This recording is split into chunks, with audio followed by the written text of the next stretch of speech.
Hi there, and welcome to the Kingdom Sexuality Podcast. We're Paris and Alana, friends who have a heart for intimacy and long to uncover God's truth and design for sexual freedom within marriage. Welcome here.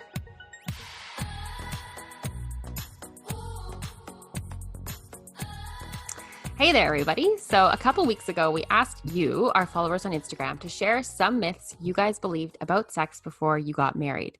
And you guys totally showed up for us. It was amazing. We were just both so amazed and surprised, just like happily surprised at the vulnerability of you guys' responses and just like your openness, and you guys were so real. So thank you so much. It was amazing. Every time it's like I put something out there and I'm like, okay, oh no, maybe that was too much. Like maybe I shouldn't have asked that or whatever. But then every time it's just a fantastic response. So thank you guys so much, because it totally helped us build the framework for this episode. So it was great. 100%. And we each had our own myths that we had talked about as well. And I noticed, especially seeing a lot of similarities between some things that Paris and I had already talked about and the things you guys were bringing up. So we were like, hey, let's just kick these in the butt. Yeah. Time to debunk them. Yes, 100%. We're so excited about this. And I think the more that Alana and I are talking to you guys, and we're totally just diving deep into marriage and sex, and it's like there's 4 huge myths that just came up over and over and over again. We're like, okay, we are on a mission to just, like you said, kick the butts of these lies because it's not okay. It's not okay for us to be subject to these things and not know any different. So we want to walk this with you guys and be like, okay, let's explore this. Let's call out God's truths on this, and let's refrain from the lies of the enemies and call those out. Yeah, totally. So you ready for this? We're going to spout off 4. We're debunking 4 myths that were huge when we talked to you guys, and also huge for ourselves. Like we, both Alana and I, totally like struggled with all of these too. So number 1 was wedding night sex equals a fireworks show. We are totally like, yeah, that's the one. Number 2, sex will always feel good, orgasm is always achieved, and sex and pleasure comes naturally. Okay. Number 3, arousal is super easy. We'll instinctively know what pleases us and our spouses. And number 4, climax happens during penetration, and that's when it should happen. Okay, these are all the myths, you guys. You guys ready? Yikes. Knock these out. Hey, when you spell them out, it's like wham, bam. Okay, so number 1, we're going to talk about wedding night sex. Yes. So in the last episode, I kind of chatted about mine and Jeff's wedding night experience a bit. So Paris, I'm really curious to hear a bit more about your and Neil's story in that regard. Absolutely. Okay, so background story, you guys. Neil and I were young. I was 18. He was 20. We knew. I remember telling my mom when I was 14 years old, I'm going to marry that man one day. And so I had 4 years of waiting for this and dreaming about our wedding night. Okay, 4 years of knowing I was going to marry this guy. And so I blew it up in my mind. I blew it up. And of course, just with growing up and, you know, seeing the Hollywood stuff and all the media and hearing different things, I started to get confused. And I was like, okay, some people are saying it's not what you think. And some people are even so oppressed that they're like, it's awful. Sex is awful. And you do it out of duty. And then I'm hearing the opposite. And it's like, oh, you know, everything that you see in the media or on movies, and it's like glorious. I was like, okay, what on earth? What on earth? So the closer we got to our wedding night, I started getting pretty actually like jittery. And I didn't know what to expect anymore. And I was, like I said earlier to you guys, I had a lot of, like, my parents were so open with me and talking about sex, but I was ashamed to ask the deep questions. I was embarrassed about it because I didn't know anything. And I thought in my head, I should know these things, as if, like, that's another myth right there. We shouldn't. Totally. Like, it is good to talk to your trusted girlfriends and mentors or parents. If you have a really good relationship with them, it's a good thing. Yeah. So I did a lot of reading, lot of books. I have a lot of books.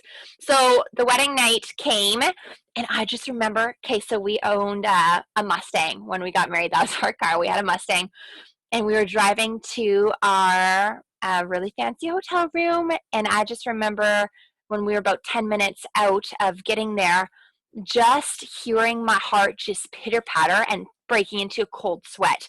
And I was like, there's literally no limits now. Like, this is insane. We've been like, put on the brakes for 4 years. Oh Now my it's gosh. free Yeah. game. And I was like, this is terrifying. This is terrifying. Because I was just like, it just got real, right? Yeah. So we get to our room, and Neil is just like popping. Like, he is ready to go, and he's stoked and all in love and just excited. And I was like, I can't even breathe right now, man. Like, you need to hold on, put on the brakes. And so that's how we started. And I was just super nervous, and I went to a full out panic attack. I was just like, okay, like, I can't breathe. I can't even think. Like, I just need to stop and like regroup here, because this is crazy. Because it was so much emphasis on putting on the brakes and don't do it, don't do it, don't do nothing, don't do nothing. Yeah. And then for you to just open the doors, like, there was a lot of stuff that happened between dating and marriage that we didn't deal with in a healthy way. You know, we didn't really choose to embrace and cultivate intimacy together in a healthy way as a dating engaged couple, as in talking about things. Again, Yeah. the communication, Yeah. talking to trusted people together, and really formulating a foundation mentally to get on the same page, you know, to prepare for that beautiful night. So we didn't do that, and I see the importance of that now. And I know couples who have done that, and they said it was beautiful and lovely. I'm so happy for couples like that, because that is the way it should be, you know, like preparing for it together like that. Yeah. No kidding. So yeah, our wedding night was a gong show. Honestly, we didn't even have sex, because it was just like, I was nervous, and then he felt bad, and he was like, oh my gosh, did something happen? Like, what in the world? So we ended up just getting naked and going in jacuzzi tub and just relaxing. Like, that's literally what we did. And I did have a meltdown. I totally had a meltdown on my wedding night, because I was like, everything is ruined, because I hyped it up, right? Yeah. And I was pretty upset, but that goes to exactly what we're talking about. Huge myths that I believed. Yeah. And expectations that were somehow Yes. in there. Oh, that yeah. The culture somehow just ingrains it in. It totally does. It totally does. Yeah. And that's like a big thing that we want to share with you guys, is media is a lie. It really is. Like, we need to very strictly cultivate, you know, an input and an output of what we're watching, what we're listening to, what we're engaging in, what we're allowing to influence us. Because if we're not, you bet your bottom dollar that it's going to start formulating a thought process and pathways in your brain that you probably don't want there. Yeah. That's fantastic. Thank you for sharing, Paris. Thank you for Yeah. being so open and vulnerable with us. Well, so many people can relate to this. And I've talked to so many Yeah. girlfriends, and it was the same thing. Like, most of my really close girlfriends, it was the same thing. They're like, we didn't have sex our first night. Like, no way. Like, Yeah. it was a few days into our honeymoon till we were comfortable enough to. And I think with that, I want to leave on this note that your wedding night, like we said earlier, is to be cultivated much earlier on, you know, in your mind together as a couple, and having those conversations. And you know what? You don't need to have sex on your wedding night. Like, I think that's also a myth that you have to do it. Yeah. You That's so don't. true.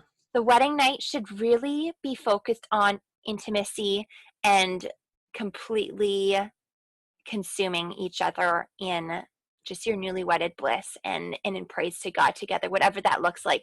If that leads to sex, that's awesome.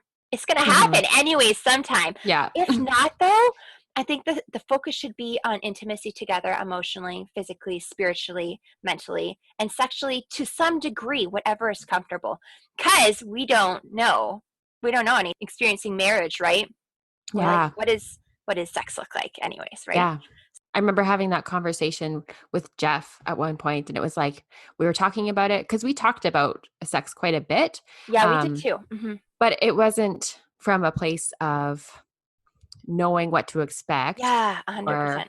um, whatever. You just kind of talk through, I don't know, just I don't actually know what we would have talked about thinking about it, but just maybe how excited we were and, Mhm. that we were actually going to be able to do that together. Yeah. Um, and I remember at one point talking to Jeff about it, and he was like, you know what, if we don't feel like we want to have sex, we don't have to. Like, Yeah. we can Yeah. just explore each other's bodies and get to know each other. Like, Mhm. there's no pressure. So that was really nice going into it, that we Yes. could if we wanted to, but there was no pressure put on each other, like, for Mhm. that.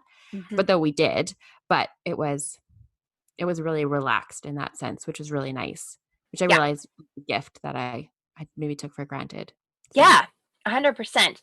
And mhm. I'm the person, we talked a little bit about this before. I'm the person that's just like, I'm going in and this is what we're doing and we're doing it.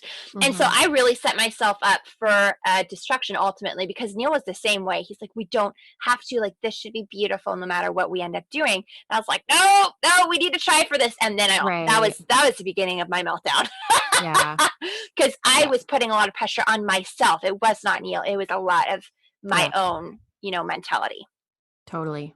And it's interesting too, and I noticed it a lot from responses on our Instagram page that many of us expect it to be this like jaw-dropping explosive sex that Yeah. Hollywood shows us, right?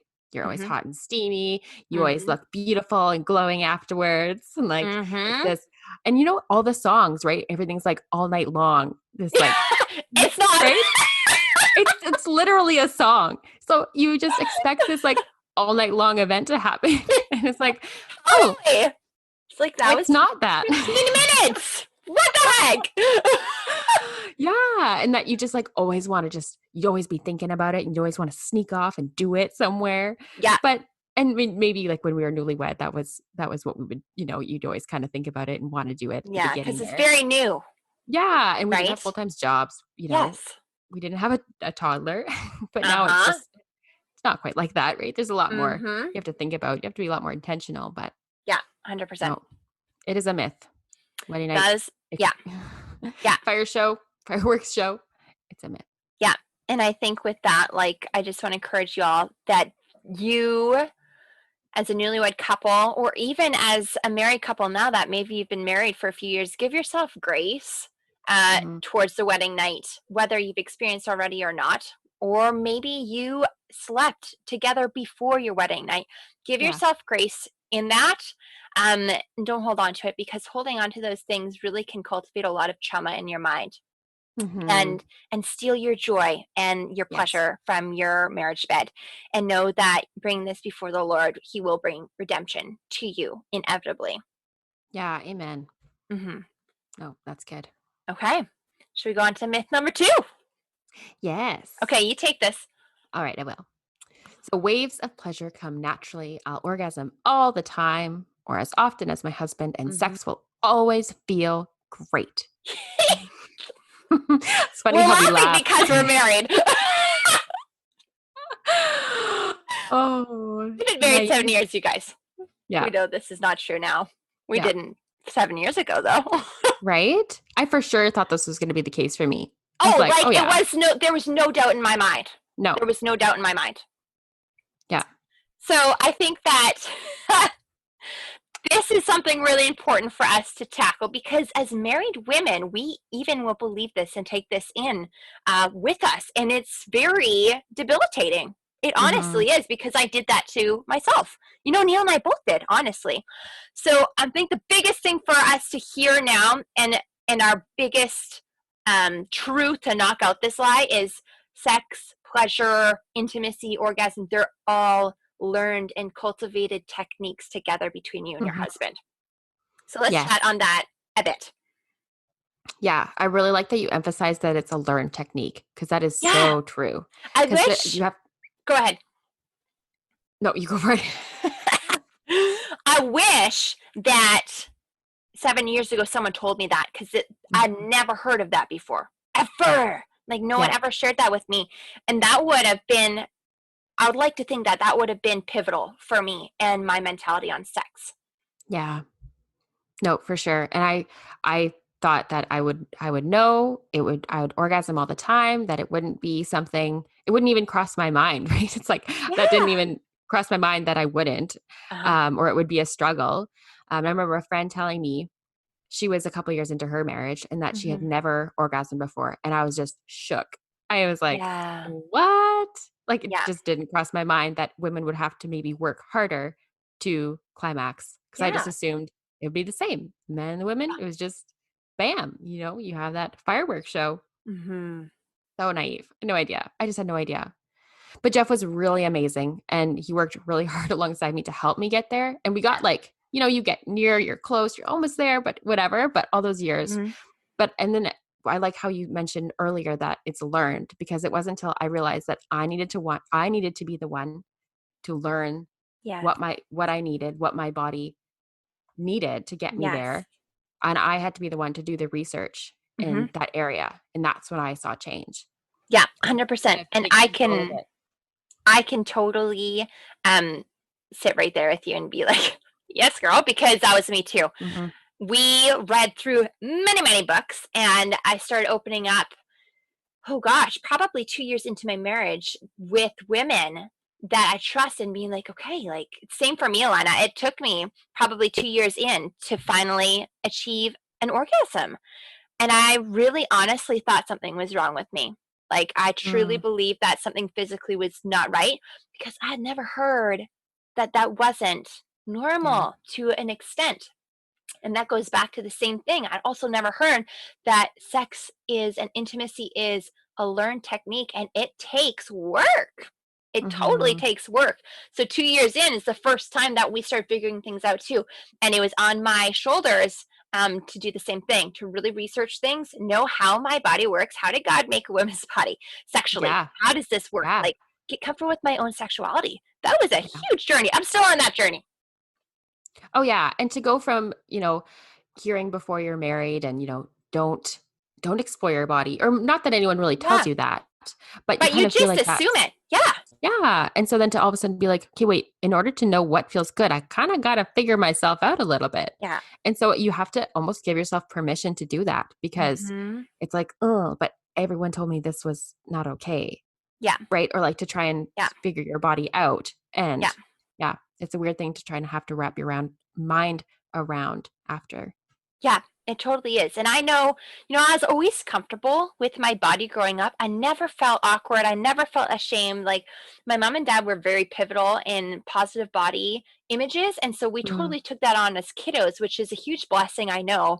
But I remember probably when I was engaged, I was like, what does my vagina even look like? Like, Mhm. seriously, because I had no reason to know. I was Yeah. just like, I don't know, I don't care. This is the way God made me, and I had no reason to know before it, so I never actually thought about it. And Yeah. I think that's common for a lot of us. A lot Yeah. of us, we're like, okay, where is your clitoris? Do you know how the clitoris is stimulated?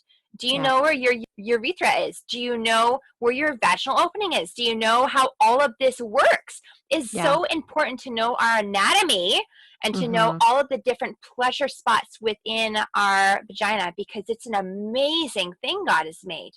And it's so sad that it's not talked about. Even Yeah. the biological part of it isn't really talked about so much. It's like, Yeah. yeah, I took Bio 30, but at the same time, they're not gonna dive into that stuff. Or they didn't for me, for us at where we were, like Yeah. It totally is. And even 7 years into marriage now, and I'm a birth doula, and so I work with a lot of mm, couples, and we totally explore the anatomy of a woman together, with my couples, because I'm like, okay, do you know, we're going to talk everything from the uterus right down to the vagina and like the actual opening. We're going to go through all of this, and because we need to know, you need to know how baby comes, you need to know all the things that yeah, happens to us as a women through the birth experience. And a lot of my women do have questions about the vagina, or even the husbands. And I'm honored that they have those questions, but it also makes me realize, wow, we have to step our game up and be talking about mhm, these things because it's it's our bodies. Like, this should yeah, be normal, sacred conversation, to go about in an honorable way, but it should yeah, be had. These conversations should be had. totally. I remember at our, it was like a birthing class we went to, pre-baby jazz, whatever. Hmm.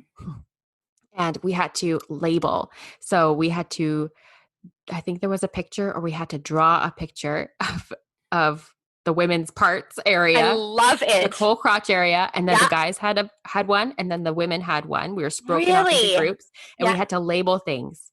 And oh my goodness, if I was to do it by myself at that time, I was like I don't know where all Yeah. this stuff is. Like, how do I not know what's on Isn't my that body? Like, crazy? that's ridiculous. Mm, Yeah, it was intense. It was very that's funny. amazing.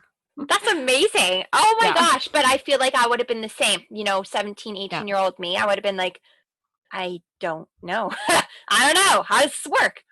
yeah, Yes, crazy. So yeah, our anatomy is a beautiful thing, and I want to encourage you, women, to embrace that. There's yeah, nothing dirty or wrong about it. That's society coming in play yeah, there. That's the enemy coming in play there. If that's how we think about our anatomy, okay? So I want you to embrace that and love it. Love how God made you and think of yourself as absolutely beautiful and a masterpiece because we are. All right. So I think with all of that said, this is kind of, again, going over why sex within marriage is so blessed and so sacred and so important because, like we said earlier, it's really a journey that we need hmm, to go through because it's all about learning. It's all about yeah, learning how our bodies work, like we were just talking about. It's all about learning how our men's bodies work too, yes, and vice versa. Like our husbands need to learn how our bodies work, and this is a beautiful journey, and that's why marriage is such a sacred thing within that because that's where this journey takes place. yeah. This is the one body you've got. Yeah, Your husband's exactly. body, rest of your life. It's like, Yeah, why not exactly. learn as much as you can about it, and Oh vice versa, yeah, right? because Yeah. God designed this intimacy to happen for our entire married lives together. And there's Hmm. no cap as to how beautiful and erotic and incredible we can make it because that's what God's designed for married sex is, right? Yeah. That's So his it's so great promise to to have us. these conversations now is so great so that you can build the Mhm. foundation early on. And even if you're later on in your marriage, that's okay too. Just start where you are and Yeah, just have these conversations and yeah, just go from there. 100%. 100%. And can we talk, Alana, a little bit about sex always feeling good? We always assume that, going into marriage, that sex is just going to be mind blowing all the time. Yeah. It's not. It's like another one. I just wanna because I completely thought this as well. And not that it doesn't feel good, but Ephesians 5:22, like wives, submit yourselves unto your own husbands as unto the Lord. Mhm, For the husband is the head of his wife, even as Christ is the head of the church, and he is the savior of the body. mhm, Husbands, love your wives, even as Christ also loves the church and gave himself up for it. mhm. Also, men ought to love their wives as their own bodies. I don't know. I feel like there's a lot of truth in that, in the sense that sometimes it's just not about us, and Yes. it's about being there with your husband and loving him and serving him in an honorable way Mhm. as you can, as only you can, as his wife. Yes. Yes, and I would challenge us all so far as to think of that as, like you said, what an honor it is for Mhm. us to meet that beautiful sacred need of our husband, you know? Mhm. And we're not talking, this is something I think we could totally bash out in another podcast, is submission. Okay, I think this is another Yeah. topic for another time. But a lot of people, I feel, misunderstand this verse and thinking, maybe if you have a husband or if a wife has a husband and he is not on the same page with her sexually and it's not the beautiful intimate relationship and he's demanding it, that's where this can get really muddled. And Yes. this verse is talking specifically to both of us as husband and wife to honor and respect and deeply love selflessly one another and serving each other out of that heart. So it's so important for us to come into, the idea and the act of serving our husbands sexually with those standards in mind that we are each coming to the table, oh, I should say to the bed, we'll just change Yeah. that figure of speech to the bed in a way that we're each selflessly loving one another. And, we're viewing this as a selfless act of love, both the husband and the wife. Yes. And he should be so grateful and honored for that and seeing you as that. It should not be, a demand. It should be each a selfless act of love and gift and giving and receiving. Yes. I really like that you emphasize the selflessness because so true. How, like, I didn't realize how selfish I was until I got married. Oh, Until same. Right? 100%. You have no idea. And then you're like, oh, okay, wait, I'm on the back burner. But you have to do that trusting that your spouse is doing the same for you. Oh, yeah. Oh, yeah. Thus, again, conversation, communication. Yes. This is a good Yes. conversation to have with your husband and getting on that same page, and a lot of prayer over this topic. Yeah. Yeah. So, Especially if it's something you've struggled with in the past, just to be praying over it and over it and over it. 100%. So I think we knocked those out of the park there. Waves of Yeah. pleasure don't come naturally. This is a learned experience together with your husband. Orgasming all the time or as often as one's husband. No, this is also a learned experience, and also embrace learning your body and have your husband do the same with you. And then And I think, thirdly, go ahead, Lana. oh no, sorry. But I was just going to say that this is something to an extent to aspire to though. Like, yes, Yes. maybe a couple years down the road, I will orgasm every single time my husband does. Yeah. And maybe Yeah. someone getting married and they're listening to this podcast and they're engaged right now, maybe their wedding night sex will be a fireworks show. Yes. Right. So it's nice that there always is that as well. Like, there is this, just because we're bunking these myths doesn't mean that they're not totally possible to an extent. 100%. I'm so glad you said that, because it's true. And we're not targeting, everybody. This is just the very generalized, very common myths that a lot of us have went through, right? Yeah. All right, And then, let's go. Number 3. Yeah, exactly. Okay. Climax happens during penetration all the time. And that is totally false, you guys. Yep. So that's fake. That is fake. Don't embrace that as your only truth. So I have stats here because I like looking at this kind of stuff. Only 18% of women actually climax strictly from penetration. Okay. That means 73% of women need clitoral stimulation. This is where learning and exploration together of your body with your husband in a safe, beautiful, growing way is so important to do. Okay. Because we need to know how our body responds to our husbands. We need to know that. That's something we should take as a priority in our intimate life, right? And then the other 9% of women fall in the category of orgasming very rarely, often in part to hormonal or physical issues, which is heartbreaking. That's something we want to address yet as well, but that'll be for another time.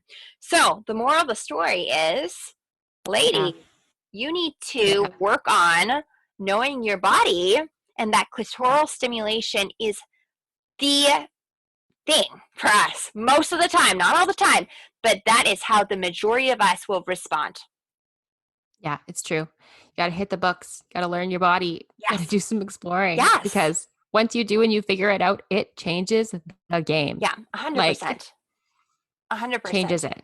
Yeah, it's so good. It's so worth doing. And I want to encourage you guys also, don't be discouraged during this, because I was a lot, and it would have just been nice for me to hear, like, this is okay. This can take a long time to figure out, but keep going because it's going to happen. And I want you guys to embrace that as truth. It's going to happen. Just keep going. Yeah. And something too, I've heard of often women like pretending to climax. Is that something we want to address? Yeah, I think we should. We need to be raw and real in the bedroom, because otherwise it's the same thing. You're setting yourself up for heartache.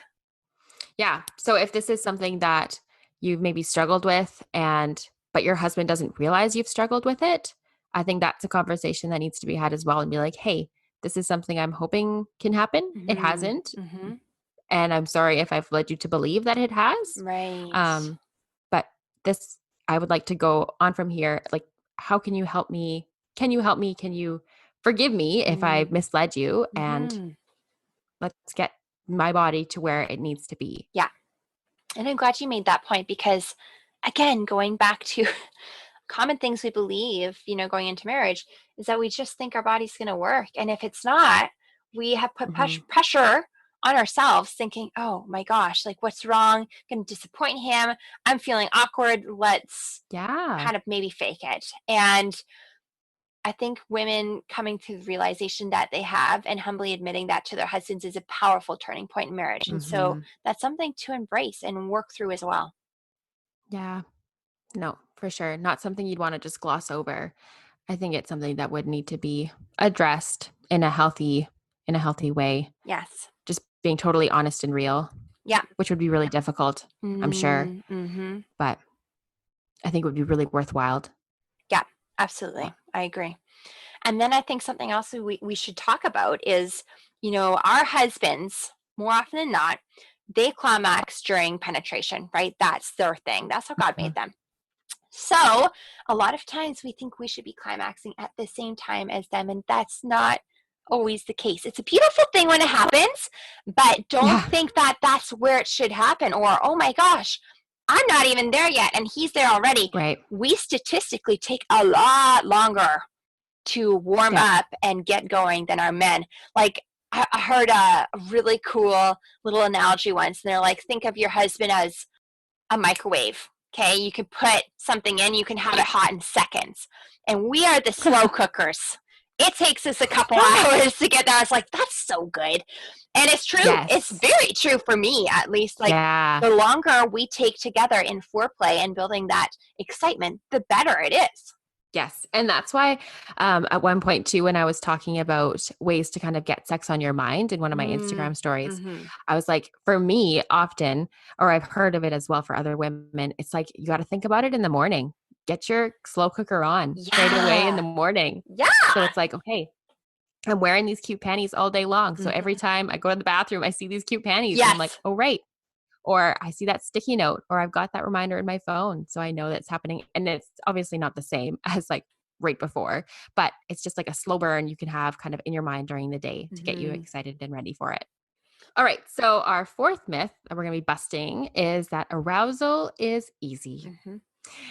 And it's so true. I remember, before you're married and you can't do anything. So you want to do everything and everything's Yeah. really exciting. And so it's just, you are turned on all the time.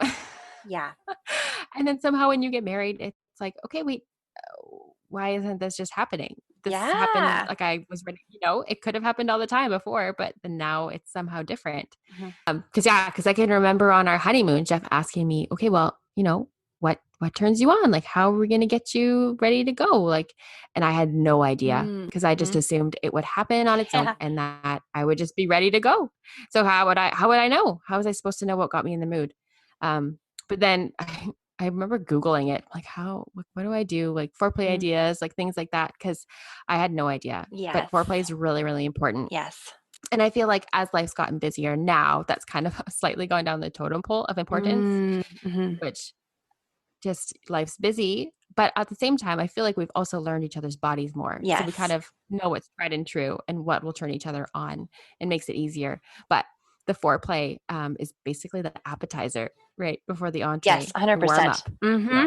So this is like the appetizer that you're gonna put in the microwave. I don't Mm. know. How can we combine those two? Yeah. Right? Seriously. Exactly.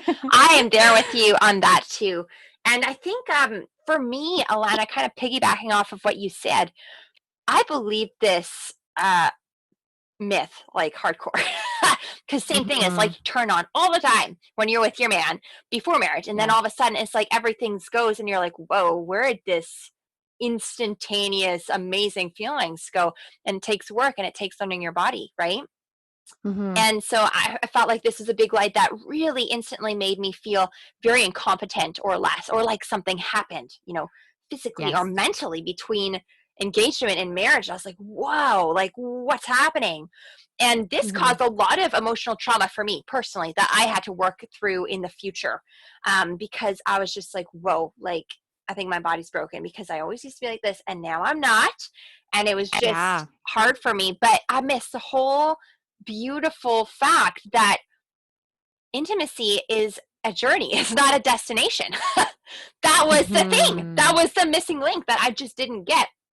So I think that it's important for us to realize, arousal is a deep, intentional, raw journey that we need to commit to pursuing. It's not something that just happens. This is a pursuit. This is something that we work towards. And it's really important, like you said, also with that and through that, to know, okay, make notes. This really turned me on. This felt really good. This was a beautiful emotional connection that we had.